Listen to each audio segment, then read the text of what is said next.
सर्दियों का मौसम था। पहाड़ों पर बर्फ गिर रही थी और गांव के चारों ओर ठंडी हवाएं बह रही थीं।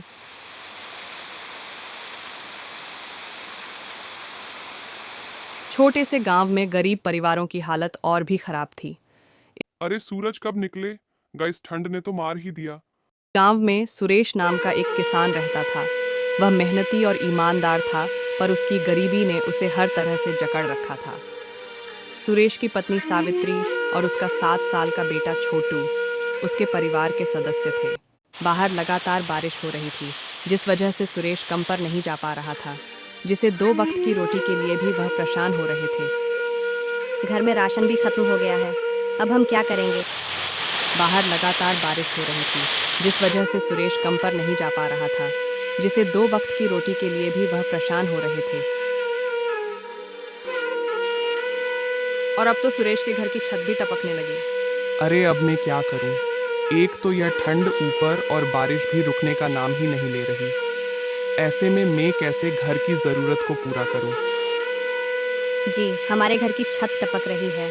अब हम क्या करेंगे? पापा, मुझे बहुत ठंड लग रही है। सुरेश ने छोटू को अपना फटा हुआ शॉल उड़ा दिया और खुद सारी रात ठंड में कपता रहा।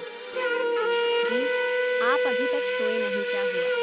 मुझे माफ़ कर दो सावित्री, मैं तुम्हें अच्छी ज़िंदगी नहीं दे पा रहा, पर मैं बहुत कोशिश करता हूं सावित्री। तुम तो जानती ही हो ना। कोई बात नहीं। जी, इसमें आपकी क्या गलती हुई कि हम गरीब हैं? जी, भगवान सबके लिए कुछ ना कुछ करते हैं। भगवान पर भरोसा रखो, सब ठीक हो जाएगा। पता नहीं सावित्री कब हमारे अच्छे दिन आएंगे। हमारे छोटू की भी अच्छी परवरिश नहीं हो पा रही। मैं छोटू को अच्छी ज़िंदगी देना चाहता हूँ। जी, कल से मैं अभी कमाने के लिए जाया करूंगी। जी, आप भी तो रोज़ काम पर जाते हैं और हम छोटू को अच्छी परवरिश करना चाहते हैं, तो हम दोनों को उसके लिए काम करना पड़ेगा। इससे आपकी मदद भी हो जाएगी और हमारे घर के हालात भी ठीक हो जाएंगे। हम इस भयंकर ठंड से लड़ पाएंगे।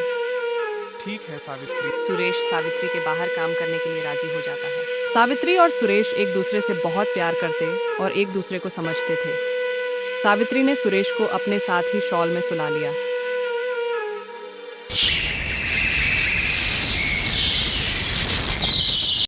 सावित्री काम ढूंढने के लिए गांव में चली गई। तभी उसे गांव के सरपंच ने देख लिया। अरे तुम सुरेश की पत्नी हो, तुम यहाँ कैसे सावित्री? तभी सावित्री अपनी परेशानी सरपंच जी को बताते हुए काम मांगती है। सरपंच जी, क्या आप मुझे अपने घर काम पर रख सकते हैं? मुझे काम की बहुत ज़रूरत है। ठीक है सावित्री, तुम मेरे घर खाना बनाने का काम कर सकती हो।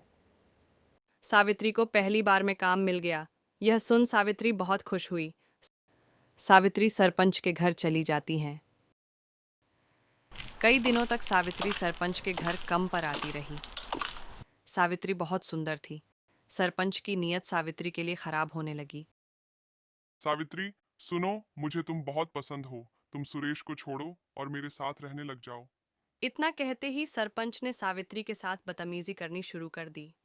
ये आप क्या कर रहे हो? सावित्री फुर्तीली थी। उसने सरपंच को बहुत मारा और घर आ गई। उस वहां से सावित्री को थोड़ी बहुत चोट भी लग गई थी। ये सब बातें सावित्री ने सुरेश को बताई, तो सुरेश ने गुस्से में कहा, सावित्री तुम अब कहीं काम नहीं करोगी, मैं खुद ही कमा लूंगा। तुम बस छोटू का ध्यान रखो। सुरेश चिंता में घर से बाहर चला गया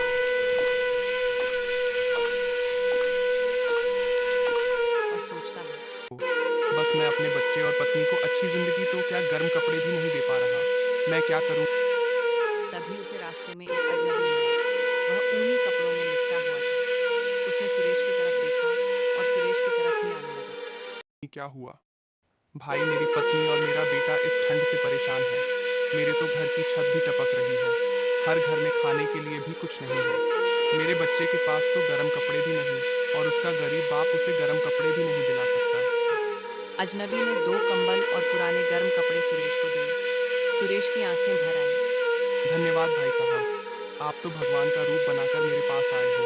जब सुरेश घर पहुंचा, तो उसने कंबल और गर्म कपड़े सावित्री को दिए। छोटू की खुशी का तो ठिकाना ही नहीं था। ये मेरे पापा हमारे लिए गर्म कपड़े और कंबल ले हैं। ये कुछ दिनों का ठंड और ज्यादा बढ़ गई। वह अपने जैसे और भी कई गरीबों की मदद करने के लिए सोचता है। अरे आज तो पहले से भी ज़्यादा ठंड हो गई। हमारे जैसे और भी लोग इस कड़कड़ाई सर्दी से परेशान हो रहे होंगे। मुझे उनकी मदद करनी चाहिए। सुरेश ने लोगों को घर में कंबल दिए। गांव के लोग सुरेश पर बहुत खुश हुए और लोगों ने सुरेश को दुआएं दी। भगवान तुम्हारी लंबी उम्र करे, तुम खूब कमाओ और खुश